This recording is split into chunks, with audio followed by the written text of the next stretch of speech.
జై శ్రీరామ్. శ్రీరామ శ్రీరామ శ్రీరామ అంటే రాముడే కాకుండా మనకు ఒక 5 మంది దేవతల యొక్క ఆశీర్వచనాలు లభిస్తాయి. అది ఎలాగో చూద్దాం. సో శ్రీరామ అనే శబ్దంలో రాముడు ఉంటాడు. రామ అన్న శబ్దం ఎక్కడ వినిపిస్తుందో అక్కడ ఆంజనేయ స్వామి కొలువై ఉంటాడు. ఇది మీ అందరికీ తెలుసు. కాబట్టి రాముడు ఆంజనేయ స్వామి.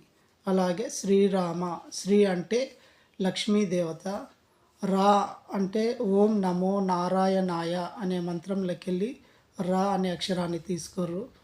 అలాగే మా, మా అంటే ఓం నమ శివాయ అనే శివ పంచాక్షర్లకెళ్ళి మాను తీసుకోవడం జరిగింది. కాబట్టి ఈ శ్రీరామ అన్న శబ్దంలో రాముడు, ఆంజనేయ స్వామి, శ్రీ మహాలక్ష్మి, విష్ణువు, శివుడు ఈ 5 మంది దేవతలు కొలువై ఉంటారు. కాబట్టి జై శ్రీరామ్ అని అందాం. ఈ 5 మంది యొక్క దేవతల యొక్క ఆశీర్వచనాలు పొందుదాం. జై శ్రీరామ్.